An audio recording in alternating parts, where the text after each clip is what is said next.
Welcome to the Chamber's Government Affairs Forum, featuring the 73rd Governor of the Commonwealth of Massachusetts, Maura Healey. Yeah.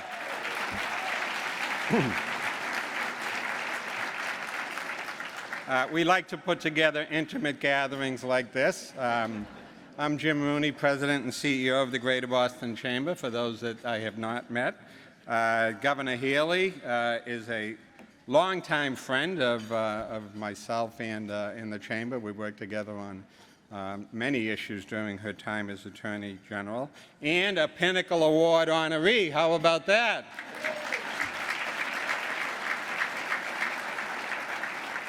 Now, this is not Governor Healey's first Government Affairs Forum. She made an annual appearance at the Chamber as Attorney General.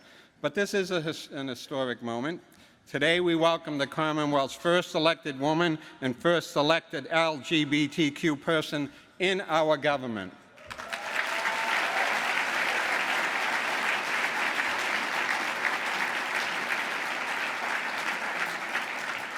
And in recognition of that, as I said, nearly 800 people in the room. According to the history, which we keep loosely, this is the second largest crowd, but Paul Guzzi claimed he had a bigger one than I did, but I think he might have inflated the numbers a little bit. So, but we're very grateful to this audience today. And on behalf of the business community, I do want to welcome a few people who have joined us today. Starting with a person that I've gotten to know quite a bit over the last few months. We knew each other before as in her role as Mayor of Salem, but Lieutenant Governor Kim Driscoll has just hit the ground running.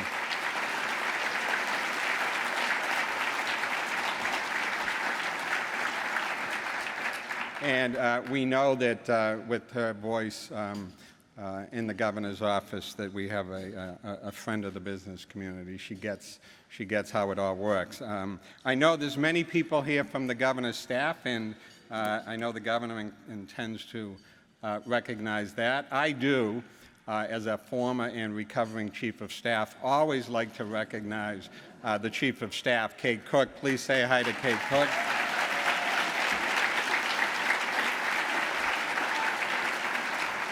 And Kate, there is a support group for chiefs of staffs, and we're pleased to welcome you to that group. A few other elected officials that are with us today. Please save your applause until I get through the list. Speaker Pro Tem Kate Hogan, Representative Ann Margaret Ferrante, Representative Kathy Lenatra, Representative Christine Barber, Representative Jessica Giannino, Representative Meg Kilcoyne, Representative China Tyler, Representative Katie Lipa-Garabedian, and Senator Susan Moran. Please welcome those elected officials.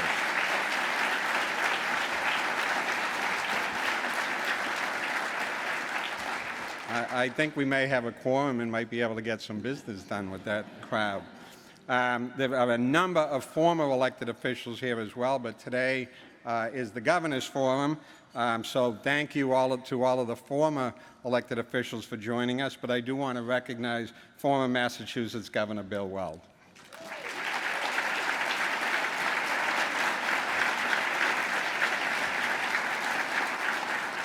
So a few commercial messages brought to you by the Chamber. On March 30th, we will feature Speaker Ron Mariano. On May 2nd, we will feature Attorney General Andrea Campbell in her inaugural address to the Chamber. And on June 15th, we'll feature Senate President Karen Spilka. So a strong lineup, and I hope that we'll see about 800 people in the room for those events as well. You can find out more about those and other Chamber events at bostonchamber.com. And don't forget to join the conversation today on the Chamber's Public Policy Twitter at GBCCC Policy, GBCC, two C's. And I want to acknowledge our sponsors just before we welcome the Governor to the podium. Thank you to our friends at Comcast who help bring our government affairs programs to a wider audience. And finally, I want to thank our long-standing sponsor, back again this year to sponsor our government affairs programs, Bank of America. With that, I'm pleased to turn it over to Michal Chamberlain, President of Bank of America and Chamber Executive Committee member, to introduce Governor Healey. Welcome, Michal Chamberlain.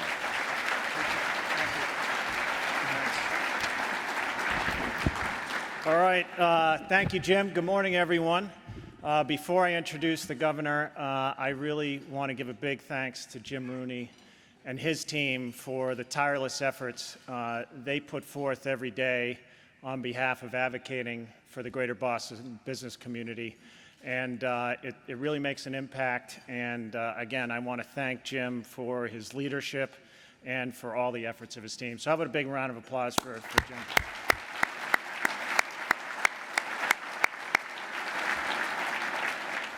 So it is great to be back. This is our 19th year sponsoring the Government Affairs Forum series, and there couldn't be a better speaker to kick us off this year. On behalf of Bank of America and all of our teammates that call the Commonwealth home, it's my great pleasure to formally introduce the 73rd Governor of the state of Massachusetts, Maura Healey.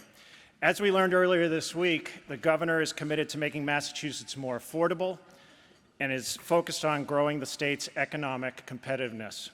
She also has a well-established history of working to tackle serious challenges facing the Commonwealth. As Attorney General, her office focused on important priorities, including the heroin and prescription drug epidemics, escalating health care costs, workers' rights, and student loan costs. We're so grateful to have a passionate leader like Governor Healey serving the Commonwealth. So without further ado, let's please give a warm welcome to our Governor, Maura Healey.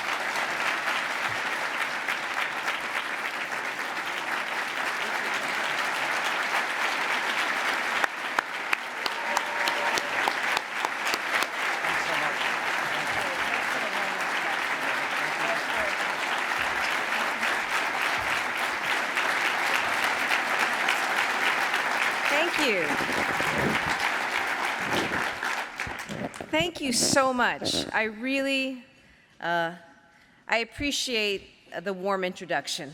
I really, really do. The team does as well. And it's always good to be with you. Great to be in this room.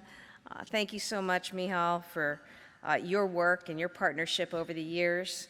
And of course, to my friend Jim Rooney, to you and your terrific staff. We've worked together on a number of issues going back a number of years now, and while this is in a new and different capacity, I know that spirit of communication, collaboration will continue. And so I am grateful to the entire Chamber team and to all of you for being here today. In spite of the weather, I know it was a tricky commute, we'll talk about that later, but the and so much for my snow call. You know, I listened to the National Weather Service briefings and kind of missed the mark on that one, but Kim and I got to go out and see some of the garages and thank the plow drivers and don those beautiful neon yellow vests.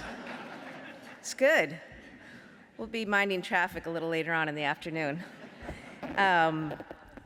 It is really great to be here, and I cannot really begin this address this morning without acknowledging and introducing my team. My team is your team, and I am absolutely delighted by the quality of the individual who's come forward and been willing to serve in our administration. That, of course, starts with our fabulous Lieutenant Governor, Kim Driscoll, who is the best, who is just the best teammate I could have. And I think her experience, as you know, as a mayor, you can't really hide from much. And understanding where the rubber meets the road on so many issues, her track record, what she's done in Salem in terms of innovation, development, the way she's really advanced things there. She was a leader among mayors, and so we're so lucky to be, I feel so fortunate, I hope she does too, but I feel so fortunate being able to work day in and day out with her. We also are really delighted with our wonderful cabinet secretaries, and I just want to ask them if they would to stand and you can hold your applause maybe till the end. But we really do have a great team. And as I say, to an individual person, these are people who get it and are here to work with all of you. And that begins, let's say, Kate Cook, of course, our Chief of Staff, Gabe Viator, our Senior Advisor, Paige Reed-Scott, our Chief Legal Counsel, our Secretary of Transportation, Gina Fiandaca, Administration and Finance Secretary, Matt Gorkowitz, who may be here and is probably the one you really want to talk to this morning. I don't know what he's running on this morning, given all the work that he and the team have been about the last several weeks. Our Economic Development Secretary, Yvonne Howe. Our first in the nation Climate Chief, Melissa Hoffer. Labor and Workforce Development Secretary, Lauren Jones.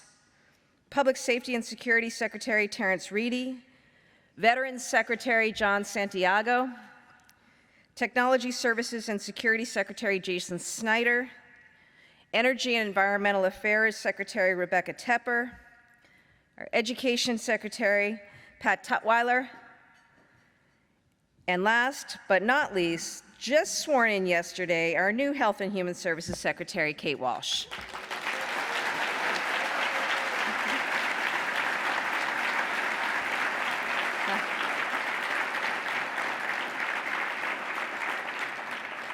So as a former point guard, it is very important to me that you meet the team, because this is how we get it done. And as I say, we have a wonderful diversity in all different ways with this cabinet.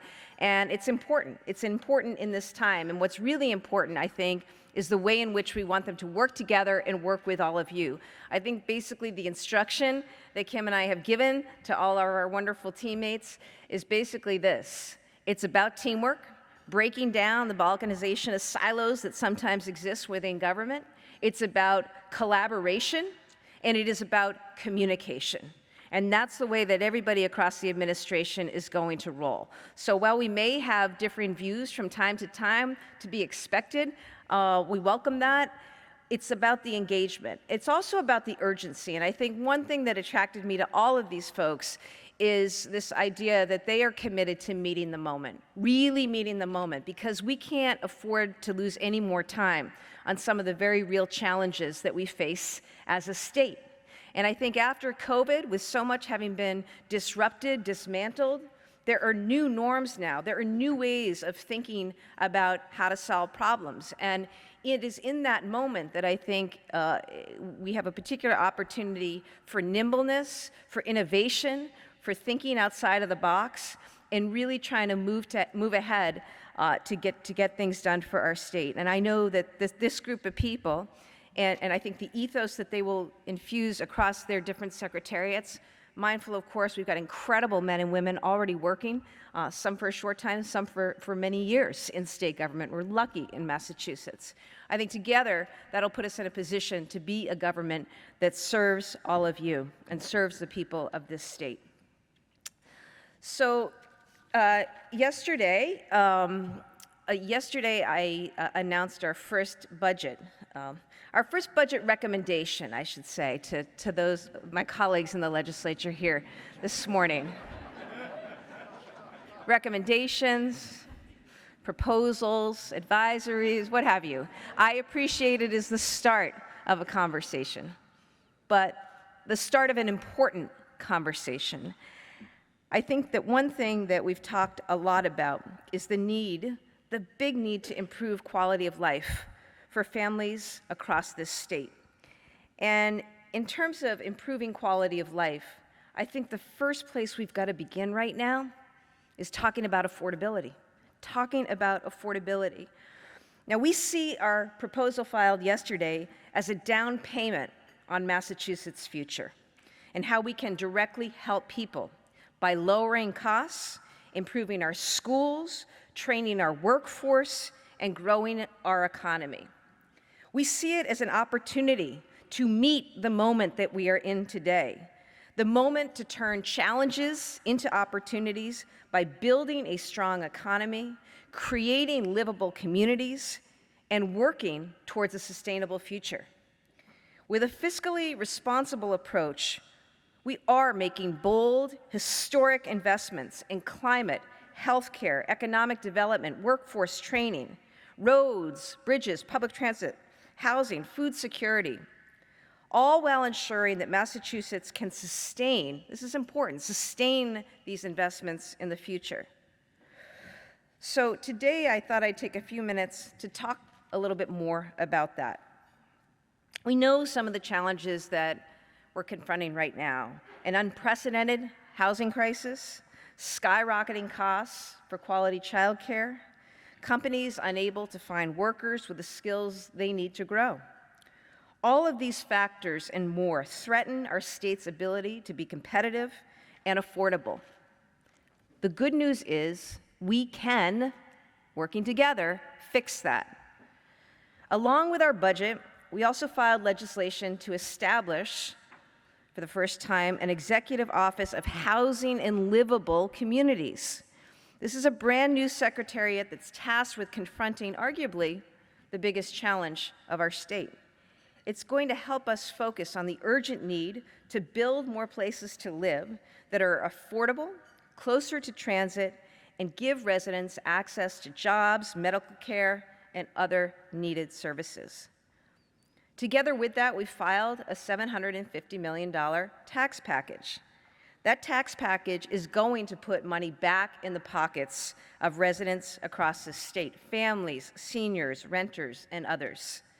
It includes our child and family tax credit, a new benefit that will provide families with $600 credit annually for children, for each child under 13, and those caring for seniors and people with disabilities. This means a tax cut for 700,000 people in connection with over 1 million dependents here in Massachusetts. It will help draw more women into the workforce by reducing the burdens on those with dependents, building on the pipeline of talent that Massachusetts has to offer its employees. Now, meaningful economic relief, I said this to the team the other day. In the last 8 weeks, I've learned a lot. But I really have appreciated, as we went line by line through the budget, the stories, the lives, the people behind all of those numbers. And some of those numbers are big. But for me, what's big is when you meet somebody who says to you, like a woman we met yesterday, this is going to make a difference in my life. I met her, we were out at Lynn at the YMCA, and we met a woman who works there. She raises 2 boys, ages 9 and 11. She's a full-time employee, though she's struggling to make ends meet. With the rising cost of groceries and gas and the like, she talked about how hard it is. She made a point, unsolicited, of saying, I just read about what you're doing. That's going to mean an additional $1,200 for me every year. That's going to make a huge difference in my life, enabling me to do what I need to do for my boys and also reducing the stress. That's what budgeting is all about. For the nearly 9,000 renters, our tax package is going to help offset the high cost of housing by raising the cap on rental deductions. For our low-income seniors, we want to double the senior circuit breaker. That will cover, in effect, another 100,000 seniors in Massachusetts. Now, our tax plan also makes an effort to address competitiveness. Yes, I am a competitor. I hung it up a long time ago and lost my handle a long time ago, but I remain a competitor. And no one is going to compete harder as your governor than me, I promise you.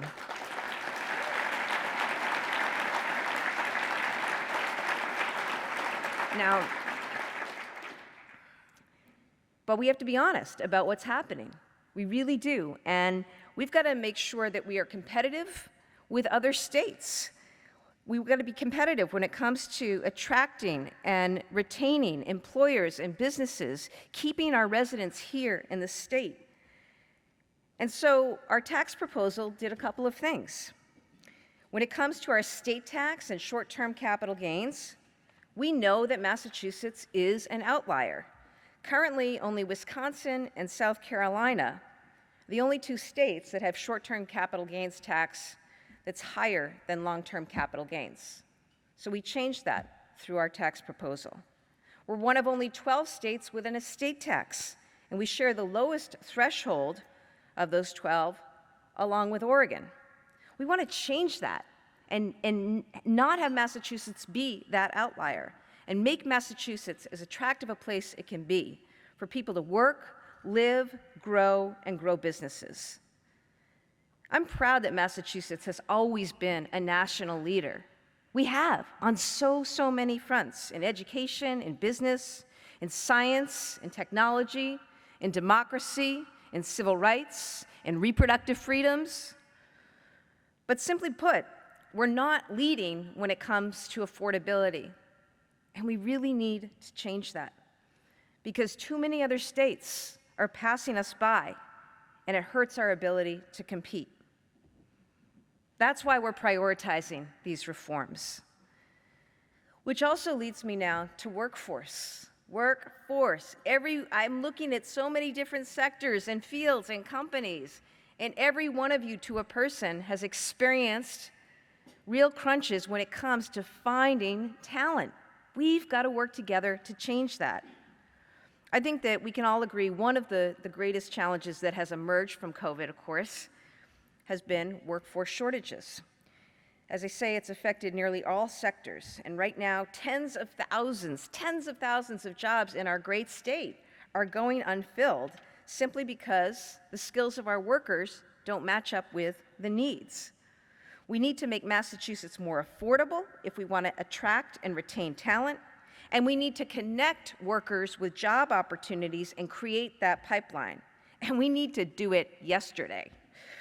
Our budget includes big investments in higher education, early college, and other pathways into good jobs. One of these programs that I'm thrilled to talk about that the business community has supported is called Mass Reconnect. Here's what it does. It's I think, a really important program. Do you know that there are 1.8 million residents in our state who would be eligible for this program? It's a program that would provide free community college to adults aged 25 and older.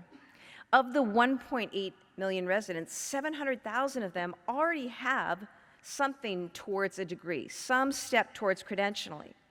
But for whatever reason, they fell off that path. Their car broke down, they couldn't afford tuition.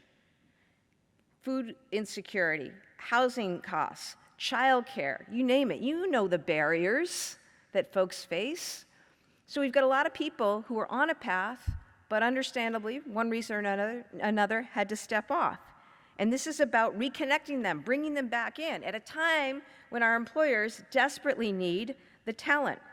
It's going to provide financial flexibility for people to continue their education. It's also going to bolster the role of community colleges as economic drivers, which they are, and help us meet the needs of employers around the state in finding qualified, well-trained workers.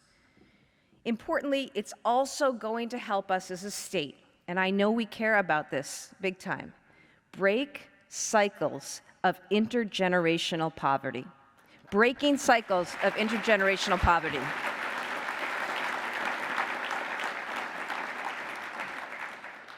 You know, yesterday the Lieutenant Governor and I were at Bunker Hill Community College. We were announcing this program, and we heard from a woman named Nicole.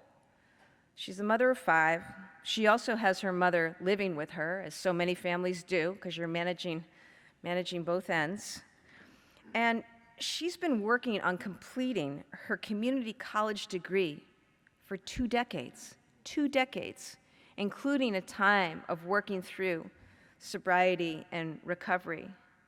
And she would say that there were so many things that contributed to her having to take so long to get through that coursework.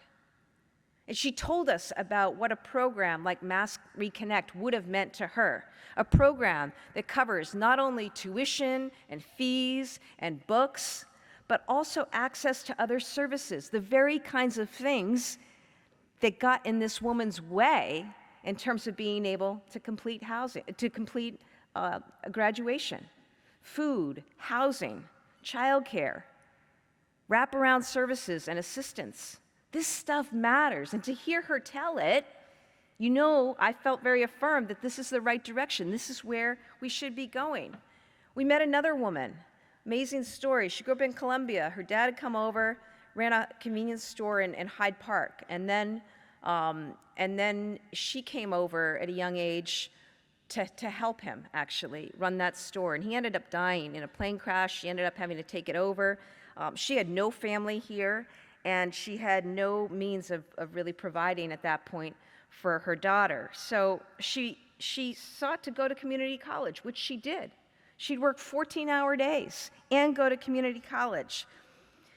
And she managed to get through it. And she talked about how going to community college changed her life. She went on to UMass Boston, of course, and completed her bachelor's. She's now a trustee at Bunker Hill Community College. She is a woman of fierce determination and will. But yet it was still too hard for her. It shouldn't take superhuman efforts, right, to be able to advance life and well-being for yourself and your family. So I just mention her because this is the kind of program that will help a person like her immensely and more quickly. Now, with our budget, we're also making a number of other key investments in workforce, and I want to mention them to you because I know you care about these things. Funding for apprenticeship programs and career technical institutes. These are going to help us close our skill gaps and expand, as well, access to vocational education. We're also expanding for our high school students access to early college. So you graduate from high school and you've already completed steps towards a college degree. Support for YouthWorks, which provides important subsidies for summer jobs, particularly for our at-risk youth. Investments in workforce development programs, including the healthcare worker training program.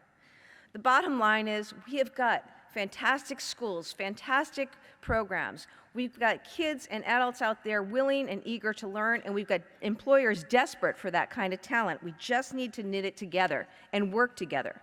And we believe that our budget proposal is the missing piece to help everyone get together, work together, and harness the full potential of Massachusetts. Now, I know the attractiveness of Massachusetts also depends on our public education system and a functioning transportation system. Let me say something about education. I take this so seriously, folks. Just remember, we're home to the first public school in the country, the first public library. We have a quality public education enshrined in our Constitution. And these aren't just, and should not be, happy words. The fact of the matter is we've got some great schools, fantastic opportunities for young people, but it is still the case that too many are missing out and being left behind, and we suffer as a Commonwealth for that. Our administration is focused on closing these gaps from early childhood, K-12, and public higher ed. Beyond the importance of fully funding the Student Opportunity Act, which our budget does, our budget around higher education reflects a major commitment to our equity goals. We're proposing an historic funding increase of $370 million over FY23 to expand college affordability, support our campuses, and provide, importantly, wraparound services to students. Here are some of the highlights. Financial aid. We've got this Mass Grants Plus scholarship program. It enables low-income, in-state undergraduate students to attend school without worrying about tuition and fees. This increase, it is the largest increase ever in the program's history. It would expand scholarships to part-time students and provide at least 33,000 students with assistance for tuition, fees, books, and supplies. Community College Success Fund. I don't know if you're familiar with this. It's a great program. We proposed upping it to $18 million. This will provide support services to our most vulnerable students, including low-income, first-generation, students of color, students with disabilities, and LGBTQ+ students. Tuition locks. I don't know if there are any parents out here among us, but our UMass budget will fund a tuition lock for in-state undergraduate students, ensuring that each incoming class pays the same tuition for 4 years. We think it's important for families so that they can understand Now, this funding through Fair Share would also lock in mandatory fees for each incoming class for 4 years at the state universities and for 1 year at community colleges. We've also proposed historic investments in early education and childcare, which remains a critical piece of our administration's strategy to making Massachusetts a more affordable place to live. We know the cost of childcare is disproportionately high here in Massachusetts. It is. We need to deal with that. So we've proposed another $470 million for another year of C3 grants that will continue to stabilize and support the child care sector. We're building a Commonwealth, we have to, where children get the opportunities they deserve regardless of their socioeconomic status. And employers need to have access to workers, and those workers are parents. We have to meet folks where they are.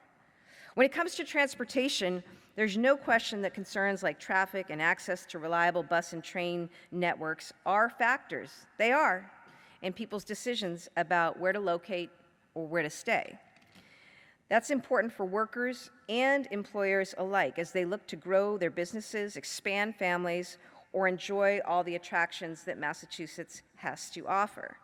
And we know that after COVID, the future of work is very different, and the ways in which people work and where they choose to work from is very different. We got to address that. For us, that means a few things. We've prioritized investments in improving our entire transportation system, so across all modes, whether we're talking train or bus, bike, car, or ferry, and including all regions, Boston, Greater Boston, the Berkshires, the Cape. The entire state needs to be accounted for. We're not going to have a functioning economy without a functioning public transit system. We recognize this is absolutely key to our success as a state.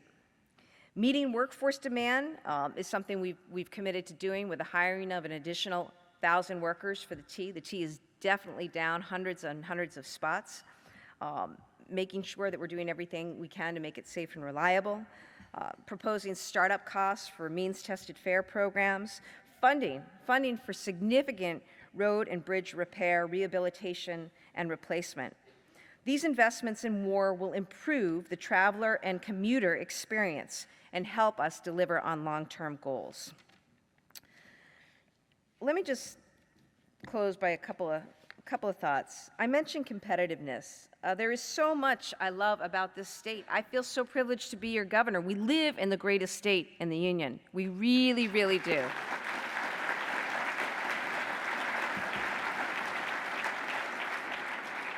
And I believe we have endless potential when we leverage our assets, our resources, our research institutions, universities, innovative companies, and unmatched talent.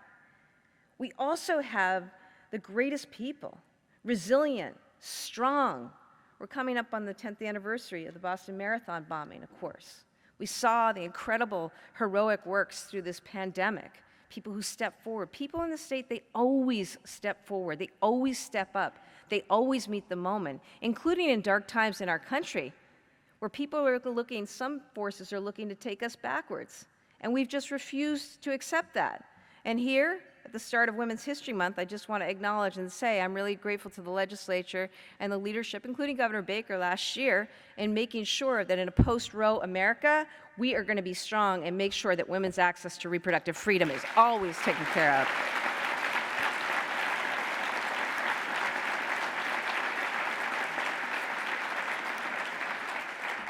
So we're a great place. We are a great place, and we have some challenges.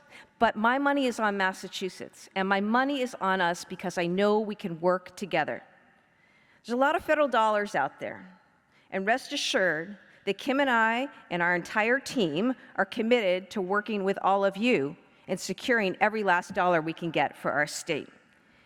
The CHIPS and Science Act, some of you have heard of that, some of you are working hard with us on that. We recently, just the other day, with Secretary Howe's leadership and Mass Tech Collaborative, we put together a coalition, 85 partners across 7 states to submit a proposal to create the Northeast Microelectronics Coalition that would be funded through this CHIPS and Science Act. It's a proposal that invests in programs to train highly skilled workers and connect them to rewarding careers in the industries of tomorrow. We filed an immediate needs bond bill a few weeks ago, recognizing the importance of the tech and innovation sector in Massachusetts, and in it, it's providing also looking to secure $40 million in matching state funds. So, I just want to say I think these funding opportunities are once in a generation out there, but they're not going to last long. And there are a lot of people around this country competing hard for these dollars.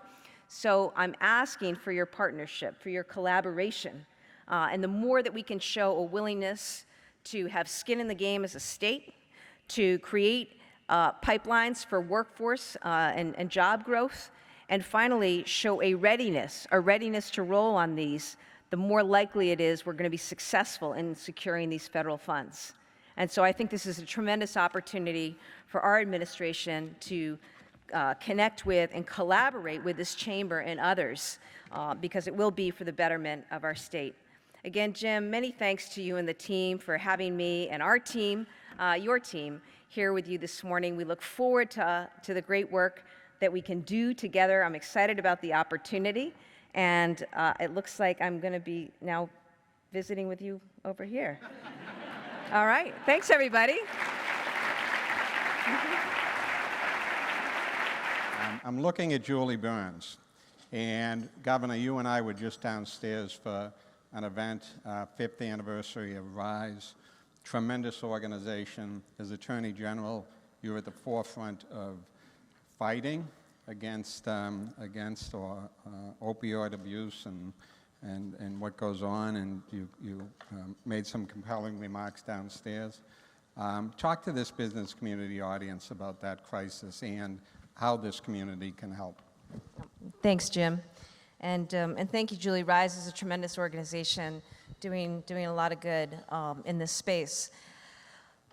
I have a lot to say. I think a lot of us have a lot to say. I don't know a person who doesn't grapple in their family with some form of substance use disorder or mental health, or sometimes both. It's a crisis in our country. It remains a crisis in our state. 1,700 people died last year in Massachusetts from opioid use. 6 people will die today in Massachusetts. And that's just from opioids, right? That's just from opioids. So, we, I think, have done a lot over the last few years collectively to end some of the stigma, more people talking about things, a greater realization of how pervasive it is, a spotlight on the dearth of mental health, behavioral health services here and nationally. We have work to do. And of course, I think as COVID exposed so much around disparities, right now, disproportionately Black and Latino folks are dying. And so we've got a lot of work to do. I guess I'd say a few things. One, those of you with employee assistance programs, ways in which you can help your employees, it's really important. These are things that can strike any family at any time. And whatever you can do to make sure that you're taking care of your team through whatever benefits you can provide is really, really important and appreciated. Number 2, I think we have to be innovative. I spoke this morning about my support for harm reduction. One of the things we made sure of when we went out and the AG's office, brought back about $500 million by going after some of the manufacturers and distributors, and working with the legislature set up a fund, and it's exclusively used for prevention, treatment, and harm reduction. We've just got to evolve, because things just haven't changed to the degree they need to, and so that's why we have to be open to new innovations. I think we need to do a lot more around mental health, and we've put forward proposals in our budgets. I don't think we can do enough in this space when it comes to mental health, including substance use disorder. And finally, I am always really buoyed whenever I talk to people in recovery, because I don't know of a harder thing to do than to overcome an addiction. It's unimaginable what people go through, what families go through, and I think about the person who is fighting so hard just for their life every day, And I think, to me, that just fuels me. Like, it's incumbent upon us to figure out how we can better intersect and intervene. And, certainly we're going to look to do that. Fortunate to have Secretary Walsh, of course, who knows this issue intimately through her intersection at BMC, of course. But it's something that collectively we've got to remain really intentional and engaged in. Well, thank you for those remarks, and I wanted to start there because that's truly a life and death issue, and I know all the other issues we'll talk about are very important, but thank you for that. And if you don't know the organization RISE, get to know them. Reach out to Julie or her team. It's a great public-private partnership, which we're big on. Yeah. So I'm going to talk about competitiveness. And I don't think you hung up your sneakers at all. I think there's a point guard and a power forward in the governor's office that are still ready to compete. Appreciate all that was in the budget addressing that issue. You used the term down payment. There were other proposals made by our organization and the business community at large, directly aimed at dealing with employer costs and so forth. Give us a look forward in terms of your approach to those issues. Well, thank you for the question. And, I think what we were trying to do is deal with a couple of real issues head on in our budget and in our tax proposal. And I was asked some questions yesterday, and understand, to us, it's all part of one package. You can parse it, but it's all part of one package. And what is it that really is the end goal? We had two, dealing with real issues of affordability and folks struggling across this state. We don't know exactly what's going to happen with the numbers and inflation, but right now, as we sit here, we know that too many families are dealing with skyrocketing costs. Too many employers are as well. We've got to deal with affordability. The other component is competitiveness, and we always appreciate input.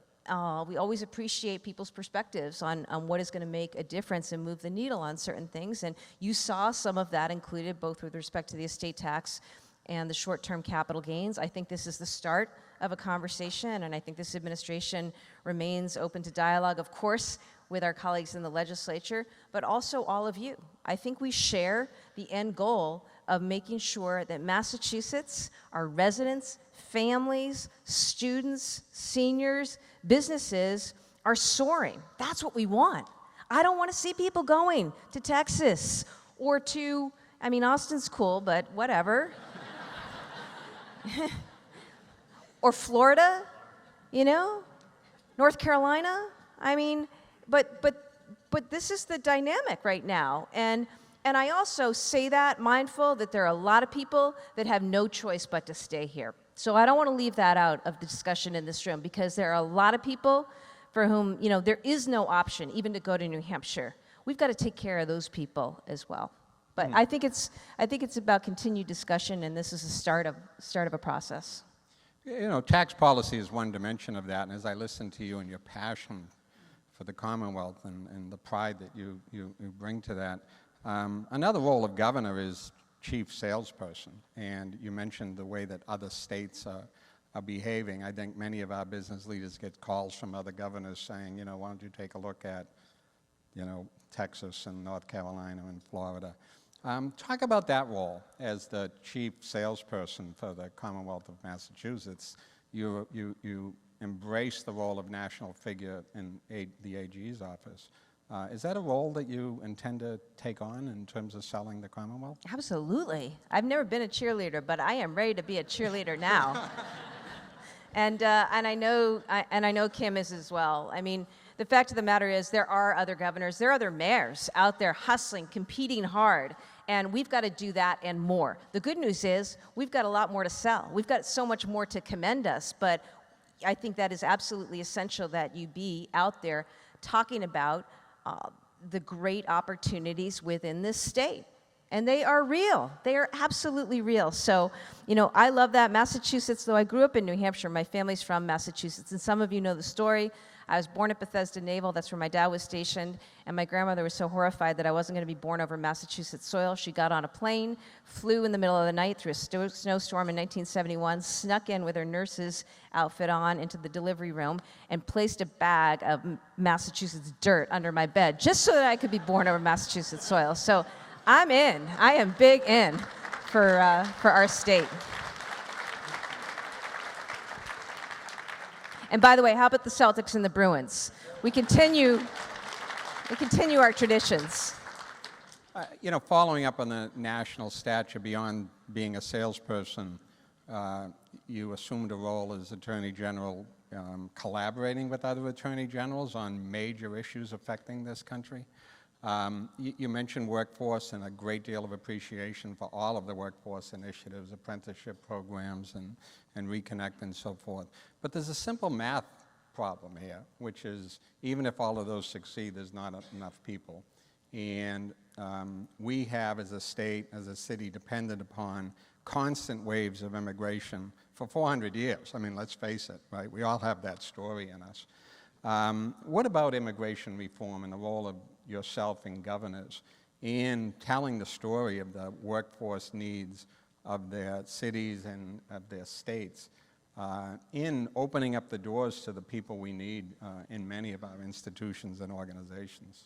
I think we've talked about this in the past. I absolutely share the view we need to do everything we can to find a way to employ our immigrant residents here. We've got new migrants who've come in. I mean, we built in so many ways so much of the state through folks coming here. And it's very frustrating what's going on or not going on in DC in terms of immigration reform. We deal with it for some of the entry-level positions. We also deal with it with some of our research institutions and universities. And it's not helping Massachusetts. So I am committed to doing whatever I can as governor to support ways to get people employed, to attract people who can come and fill incredibly important jobs, Jim. I've been down to DC a couple of times. I've also brought our team down to DC.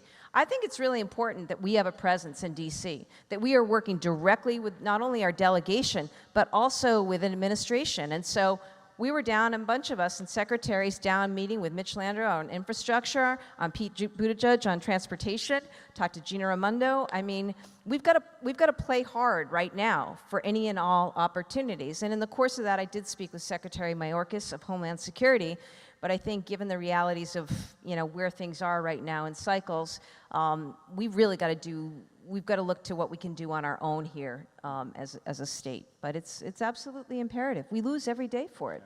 States across the country do as well. Yeah. No, it's a common issue across the country, and from my perspective, for anything to happen, local business organization leaders, governors, and mayors need to exercise their voice to get Congress to move on this thing. So look forward to partnering with you on that. You can't have a conversation with me without talking about transportation, right?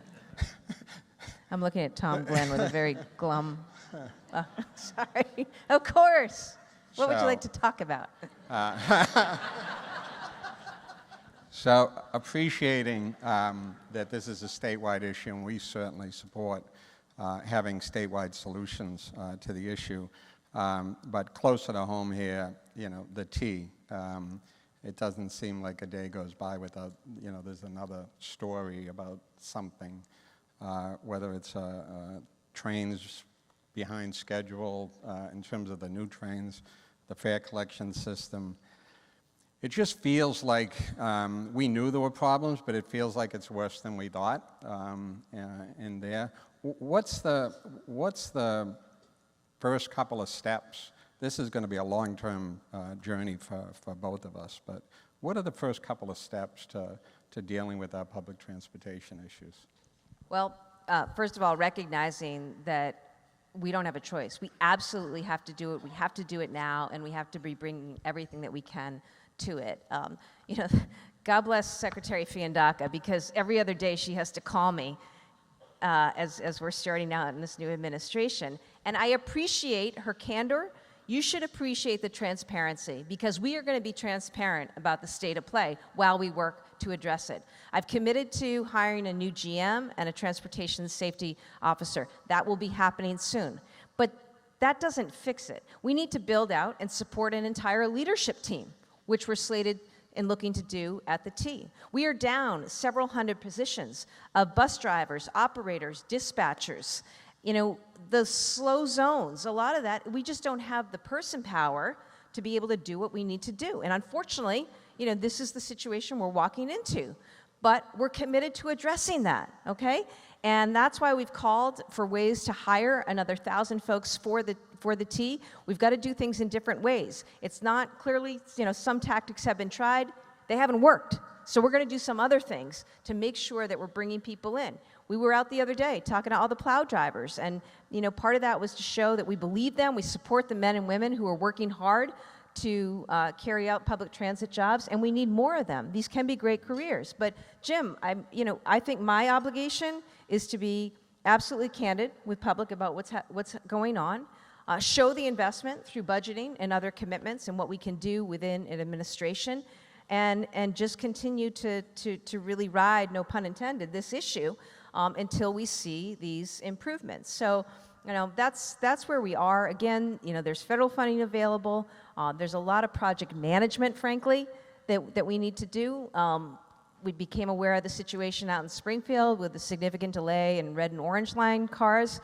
What we did immediately was bring together a team of lawyers to deal with the existing contract, which has implications because of the China tariff, and also operational experts who can figure out what we need to change on the factory floor to speed up fabrication to get these trains. Kim and I joked the other day that it's like even an orange line car that is not on the orange line managed to screw up the commute the other day because it fell off the tractor trailer as it was getting driven out. But look, we're going to be real and honest about what's going on. There are a lot of good and important efforts underway, and we just got to continue, pedal to the metal on all of that. Well, we appreciate your focus on that. I think you share the belief that all of the other public policy priorities we have, whether it's housing, climate change, equity, get on the list, cannot be solved without a functioning transportation system. Especially after COVID. I mean, I know many people are still working remotely. Some of it's a childcare issue. A lot of it is you're no longer having to spend 2 to 4 hours on the road, on a commuter rail, on a myriad of modes, right? I mean, that's a reality. We've got to change that.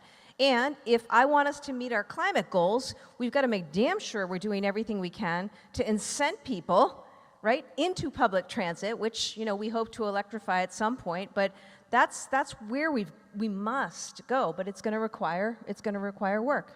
Well, you have partners in the business community, and one of the things we're not going to let you do is hang up those competitive sneakers. We want to keep driving that issue with you and in support of the Healey Driscoll administration. The early returns, yourself, the Lieutenant Governor, all of the secretaries have been tremendously accessible to organizations like mine, but to the business community at large, and we appreciate that. Look forward to working with you, and we want you to come back. So I'm going to call it there, and please join me in thanking Governor Healey. Thanks, everybody.